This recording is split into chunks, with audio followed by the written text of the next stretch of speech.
Good afternoon and good morning, and welcome back to the virtual VETS'20. Today is part 15 of our 18-part webinar series hosted by the National Veteran Small Business Coalition. I'm Earl Morgan, the NVSBC Program Director, and to our new attendees, thank you for joining us today. Thank you to our 8 sponsors who made this webinar series possible. All right, today's webinar is 1 hour. And during the webinar, if you have any questions, please type them in the text box on your screen. We will try to get to all the questions on this webinar.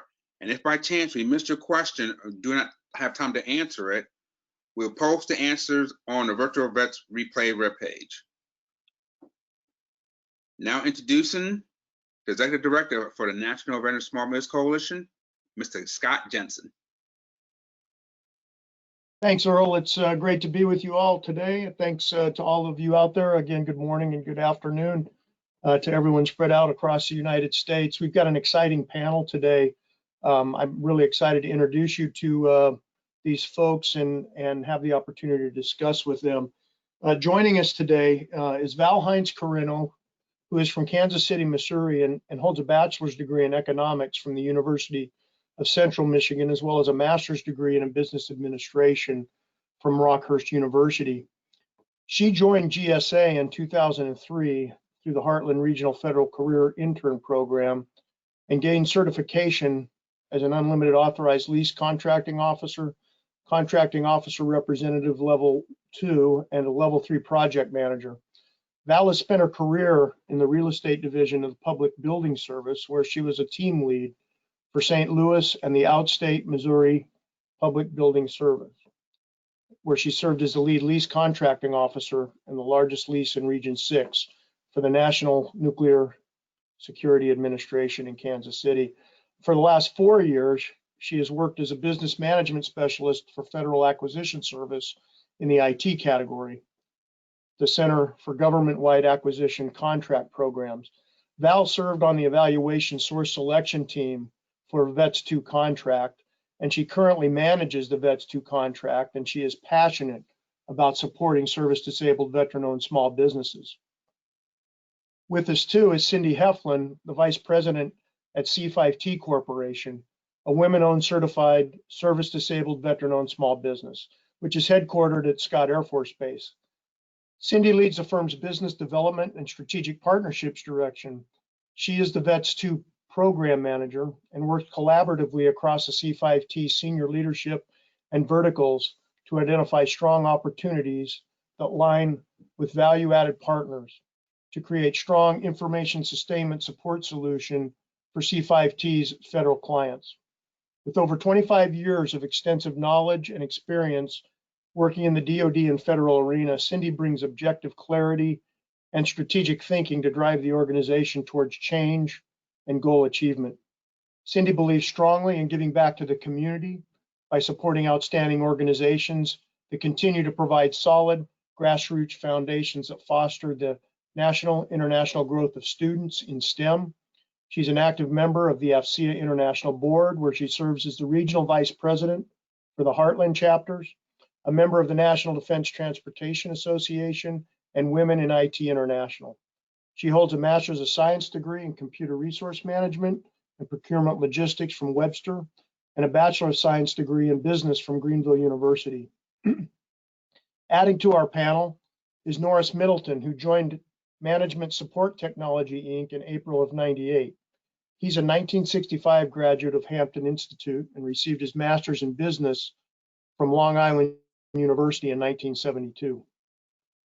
Norris served in the U.S. Army for 20 years, from 1965 to 1985, and after retirement from the Army as a lieutenant colonel, he worked for General Electric, Contel, and several small businesses before joining MSTI, where he currently serves as the President and Chief Executive Officer. Norris has over 50 years of professional hands-on data processing experience in process management, systems engineering, and integration design, development, life cycle methodologies, testing, and documentation.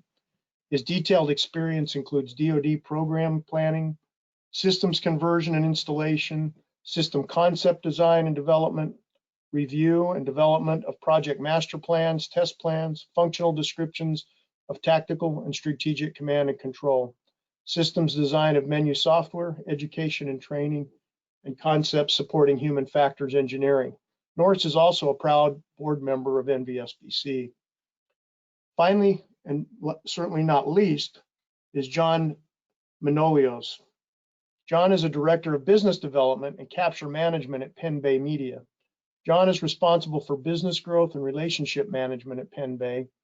Originally from and currently in the DC metro area, John is a regular at local events.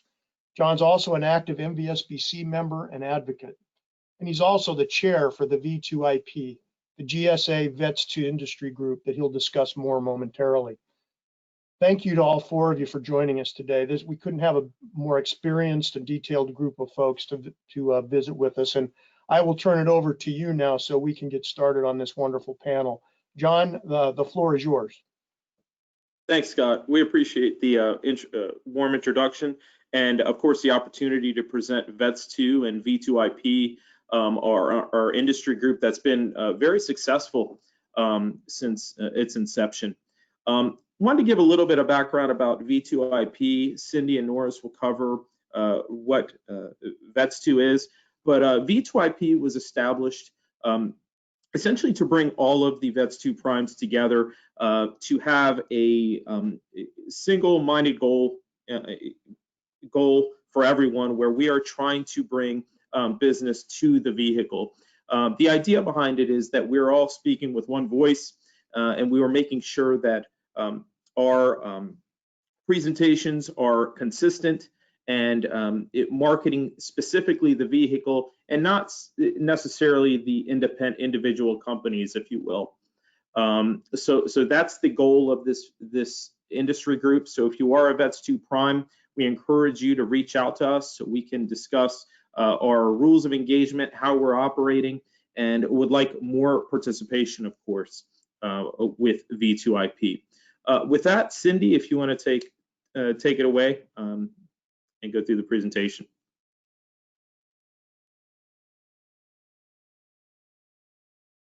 Okay, thank you, John, and thank you, Scott, for the warm introduction. I wanted to, I think, next slide, please.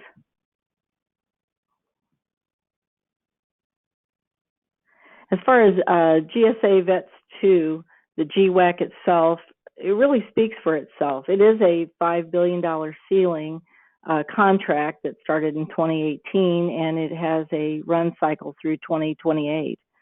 You know, it has already gone through all of the contract elements that you see to the right here on the graphic. It has a low risk and cost, low fees for your agency for using VETS2, no protest risks under the 10 million. And as you can see on the screen there, it is very easy to use. The procurement authority designations for training usually accomplished within under an hour. There are no geographic restrictions associated with it. It has a flexible ordering and it's very streamlined. GSA also provides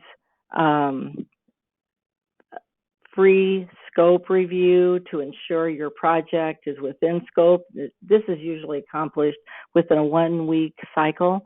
And the GWAC office also provides RFI processing for you to gauge sufficient competition. And there are multiple fair opportunity channels that this is provided through eBuy, AASBS, and the VETS2 email as well. Next slide.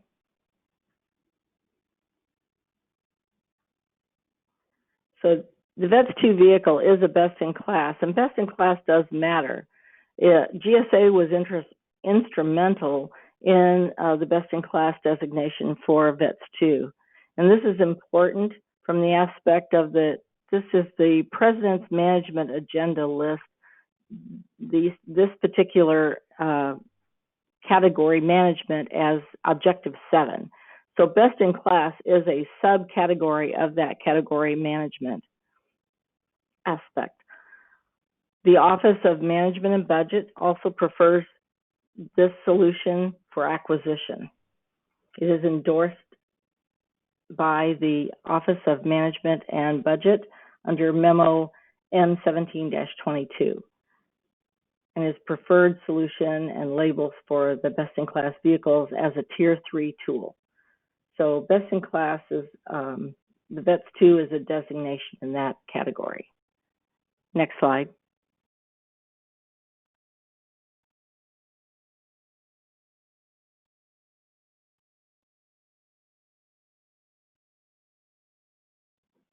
I think that's Over you, Norris. yeah, that's my slide.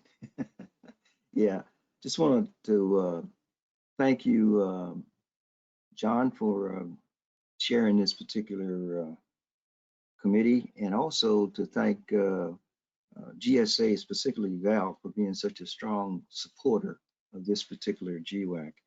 The fact is, there are great capabilities across all spectrums of IT support, as you see on this particular slide. There's this broad list of capabilities. As Cindy just mentioned, there's no geographical restriction. And as you see on the slide, 19 states where the primes are and available to work nationwide. One of the beauties about this is the fact that, as you see, 31 labor categories with 4 skill levels. So that means you have 124 labor options, which is more than enough to support your customers' IT needs. And we're also, as Cindy mentioned, able to support CONUS and OCONUS efforts, and almost any geographical, no geographical restriction. Next slide, please.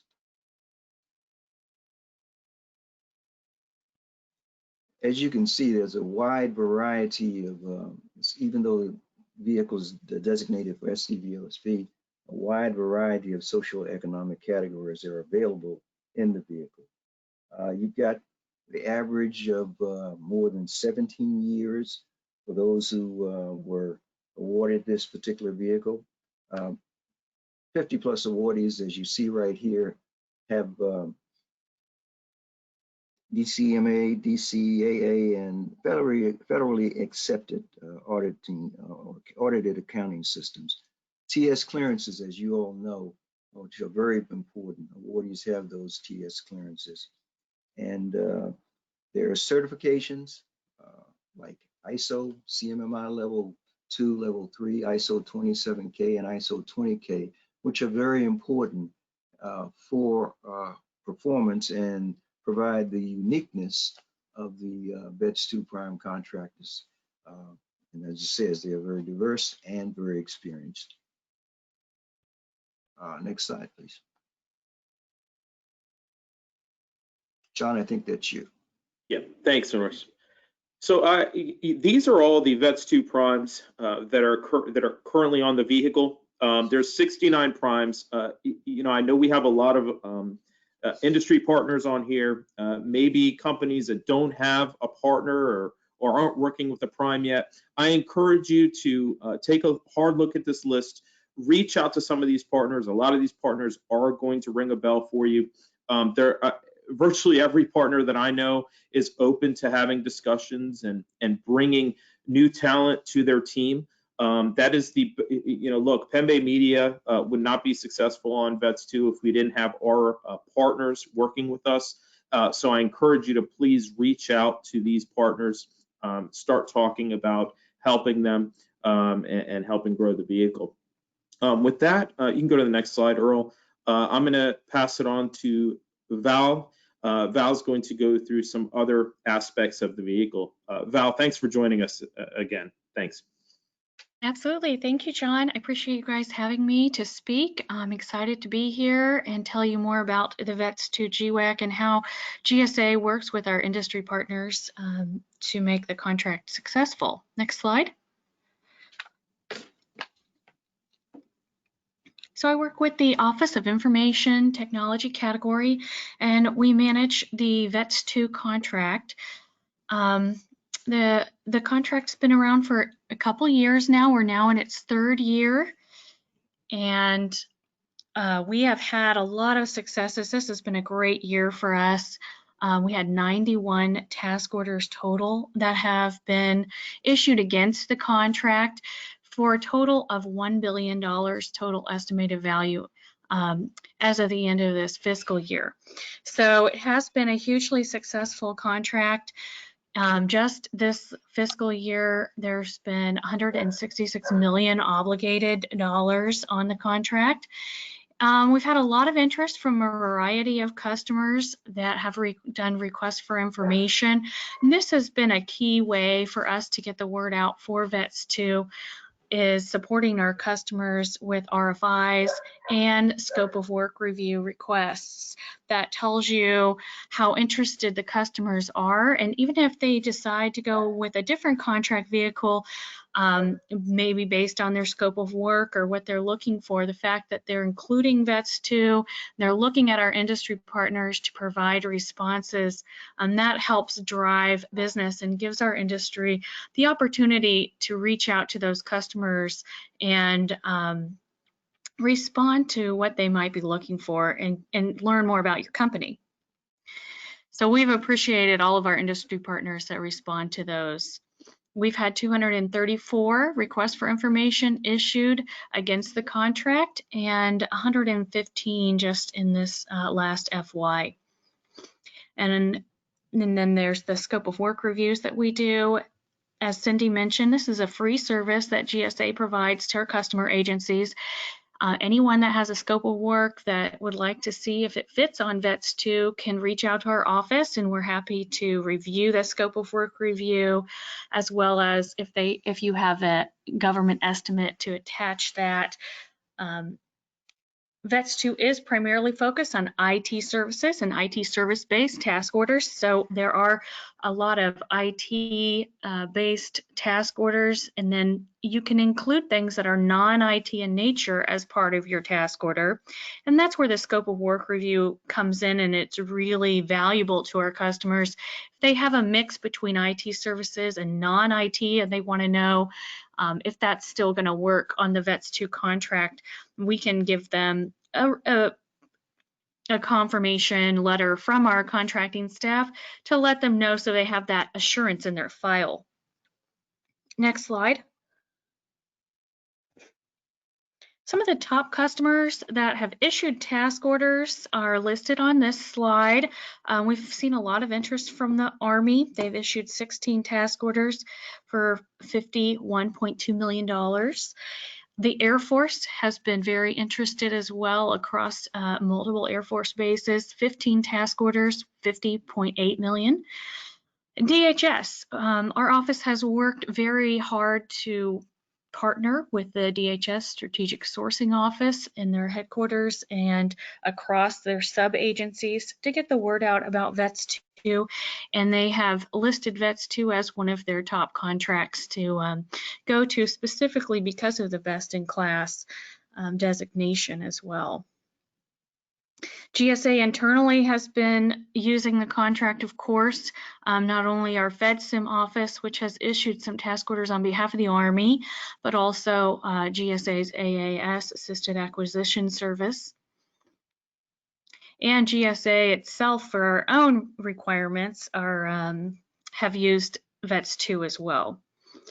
DoD has shown interest in the contract. They've issued 7 task orders for $16.3 million obligated, and as Department of Commerce as well as Department of Treasury, specifically a lot of interest from IRS within the Department of Treasury. Next slide.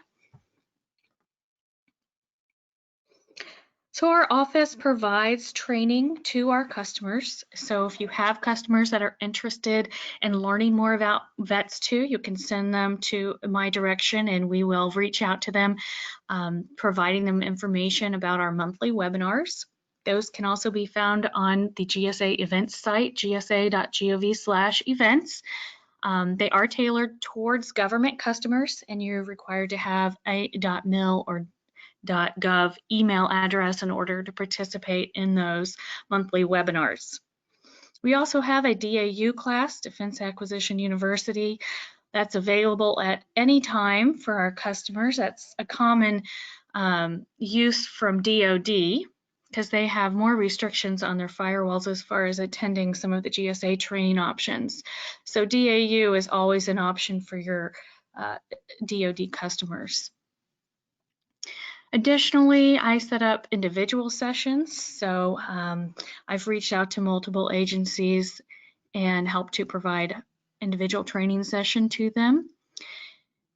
Customers can also review the ordering guide. We have a small business government-wide acquisition contracts ordering guide. It walks them through how to place a task order on a contract, and customers can review that ordering guide and then request a delegation of procurement authority directly on our website. And there is also a YouTube training video that is posted under our resources section. If customers want to view that, they can also view that, and then also review the ordering guide and request a DPA in that manner. A new training option that has recently been created is for our GSA's acquisition gateway.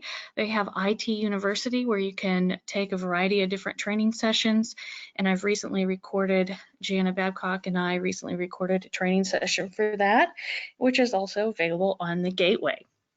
Next slide. So our training has been very popular. We've issued 537 delegation of procurement authority requests since the inception of the contract. We've had, of course, a lot more attendees to the session, who we do encourage the whole procurement team to take the VETS2 training, not just the contracting officer. The ordering contracting officer does have to have a delegation of procurement authority from our office in order to issue a task order on the VETS2 contract, but we encourage project managers and others within the procurement team to take the training as well. Some of the targeted sessions that we've had within the last fiscal year was for DoD, Fort Leavenworth and Wright-Patterson Air Force Base. USAID, I did an individual session for them, as well as Department of Transportation Small Business Office. And we've had a few outreach sessions with DHS, one specifically for ICE, and another with all of the small business officers within the DHS sub-agencies. In February, I did a broadcast for HHS, and we're trying to work with them to hopefully help them meet their SDV-OSB small business goals. And then we partnered with IRS, their small business office, to do a virtual outreach session. This was the first of its kind that focused specifically on the VETS2 industry partners, and we had some great interest from both the industry side as well as from the IRS side, so that was a huge success. Next slide. So some of the responsibilities that our office is here to help provide support and ensure that our industry partners are meeting their contractual requirements. So not only am I the business management specialist, but I'm also the contracting officer representative for the VETS2 contract. So I work directly with our industry partners and help them to ensure that they know the contract requirements and are meeting those. We review their websites. I keep the program manager contacts up to date and help our industry partners and review their task order reporting through our contract payment reporting module, as well as we do annual data calls and our annual program management review meeting, which is to help partner further with our industry to ensure that they have all the information and tools that they need to reach out to their customers. We also review press releases and then work with our internal IT communications group to release information throughout GSA and other government publications. Next slide. Some of the tools online that GSA manages, we have the GSA Acquisition Gateway. This is a great tool for both industry and customers. There's two different ways to log into that, that program. So you can view it if you're private sector, as well as you would have a government side login. Both sides can see the document library and IT University, and there's also a solution finder to help our customer side specifically find contracts that are already in place that can help them through the acquisition process. GSA's websites are public facing. We have gsa.gov/GWACs, and this is where you can go to find out more information about our GWAC contracts and the other GWAC contracts that we manage, including Alliant 2, 8A Stars 2, and we're working, of course, on 8A Stars 3, as well as the new next generation of GWAC contracts, Polaris. So please go to our website to find out new information about those as we make progress towards our next fiscal year goals. And then we have the VETS2 website as well, which you can get to from that main page, that gsa.gov/GWACs. And on the VETS2 page, you can get a copy of the contract itself. You can get the small business ordering guide, and there's some additional resources there. You can download who all of our industry partners are. That were listed on that previous slide. It shows their websites and who their program manager is. So if you want to reach out to them that way, that's another resource for you. Additionally, on our website, you can go to the GWAC dashboard. The dashboard shows all of the task orders that have been issued against all of our GWAC contracts. And you can see by customer, what customers are using the contract, as well as dollar values and what industry partners are receiving those task orders. On the dashboard, there is a data feed tab, and that tab allows you to then download the information into an Excel document so you can further manipulate that if you want to sort it by expiration date or dollar value, etc. GSA also manages GSA's eBuy. eBuy is our online request for quotes tool, and that is where we go to recommend our customers to provide fair opportunity to all of our industry partners. And they can use that to submit their requirement and then get an electronic submission of their proposals to ensure a fair opportunity. And that's also where we encourage our industry partners to make sure they keep all of their information updated, and they get that eBuy report and are going in to check and make sure that they know, what's been issued against the contract and have their notifications set up so they can be the first to be notified as RFIs and RFQs are posted. Next slide. So that really wraps up the presentation. I just wanted to kind of give you an overview of what our office does, and wanted to see if there were any questions from the attendees that I could help to answer about VETS2. Thanks, Val. We sure appreciate that. We'll give the audience a second here to submit any questions they may have through Earl. So if you do have any questions for Val or any of the other panelists, please feel free to forward those to Earl, and we'll get them to the crowd and to the panel here. Val, I would too like to echo the thanks that that was mentioned by Norris, your support to the veteran-owned business arena and your attention that you give this to. There's no better partner than the work that you give for us as support of these GSA contracts. Thank you so much for what you do for all of us.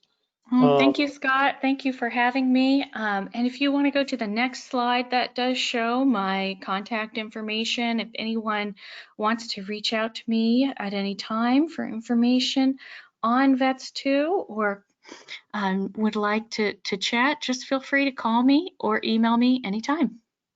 Great. We have a question that's come in. Are all of the primes veteran owned? And that may be a question Yes. for John as well, but please. Yes, I'm happy to answer that. Yes, all of the, hold on.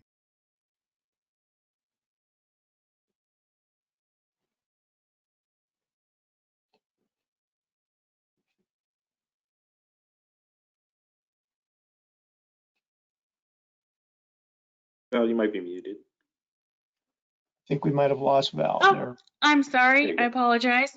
I did. I accidentally muted myself there for a minute. Yes, all of the industry partners are veteran-owned small businesses. They're Great. service-disabled veteran-owned small businesses. We also have one question. It was covered early on, but they admit that they came in a little late. Could you just go back to the timeline of when VETS2 was formed and how long it's been in service, just to reiterate that for this attendee? Sure. The notice to proceed was issued in February of 2018. So we are in the third year of that contract's existence. Great. And yeah, and just to reiterate, it's it's in full execution and into the third year and going really strong. So thanks. Yes. We had a question about when the slides will be ready. The slides will be out and ready tomorrow. Earl will get those posted on our webinar's website. John, I was wondering, while we have a little bit of time, if you wouldn't mind just reviewing some more details about the VET2 IP partnership, what goes on there, and the relationships that the primes share in that group. Yeah, absolutely. This was actually a concept that was discussed after this is actually prior. VETS, the original version of VETS had something similar to that, where they had an industry group. Essentially what it was, an organization that allowed all the VETS2 or VETS primes to get together. I believe that was executed late in the game for VETS. So when VETS2 came about, we kind of got a jump on it and started working on that. A bunch of the primes got together, got some initial marketing material together. And the idea behind it is, look, a lot of times when we are going out and discussing our capabilities, we may not necessarily focus on the capabilities of the vehicles that we're primes on. So this is a bit of a different take on it, where if we, as V2IP, the VETS2 industry partners, our goal is to essentially get together and go out and meet with prospective agencies or customers and market the vehicle specifically. We aren't there to market our companies specifically, though, we certainly are making introductions so they know who we are. But the goal here is to make sure that we are trying to bring business to the vehicle. So we encourage that participation. I know other vehicles are starting to do that. One specifically is Vector. Vector has created that similar type of arrangement. I've actually participated in events at GSA where we brought up that concept, and you kind of see people perk up from government that say, we've never really heard of that type of an arrangement before. So I think this is the type of concept that's going to get legs, and you'll see it become more and more popular. And look, I'm always looking for competition, but I'd rather that competition be on a vehicle like VETS2, and it's given me the opportunity and our other participants and partners the opportunity to learn more about our competition and have that friendly type of arrangement. We just had a training session a couple weeks ago for VETS2 Prime, so they can learn more about our operating, how we operate the group, and that was very successful. So again, I encourage anyone that is a VETS2 Prime, reach out to me, reach out to Cindy, reach out to Norris. Reach out to Bob Santmeyer, is also actively involved in it. Reach out to any prime that is active in the group. We'll get you more involved. We have a monthly standing call. For those that aren't VETS2 primes, again, leverage those resources that Val put up. Those websites. Learn more about the primes and get involved, because again, I don't think there's any VETS2 prime that could be successful without those partners and those subs that are coming on to help us win business. But I appreciate this opportunity, Scott and Earl. Val, thank you for your participation, and you're always so involved with what we're doing, and this partnership is very successful as a result. Great, thanks, John. Earl is just informing me he included a link to the slides in the chat function. So if you'd like to go to your chat windows, those who are participating, you can get a link to the slides and the replay there. And it occurred to me as John was talking as well, we will make sure that we get John's contact information posted on those in the same area for those of you who might be interested in more information on the VETS2 IP and getting involved there as well. We certainly appreciate Cindy, Norris, John, and Val's time here today. Again, a wealth of knowledge on a vehicle that's really working well, and a partnership that's a great model for other areas as well. We thank you for your time. We thank those of you who participated and joined us today in today's session. And we hope you'll join us next Tuesday for our next installment at 1 o'clock Eastern time. We'll hope to see you next week. Thanks again. And again, thanks to all our panelists for joining us. Have a great rest of your week. Thank you. Thank you, Scott. Appreciate it. Thank you.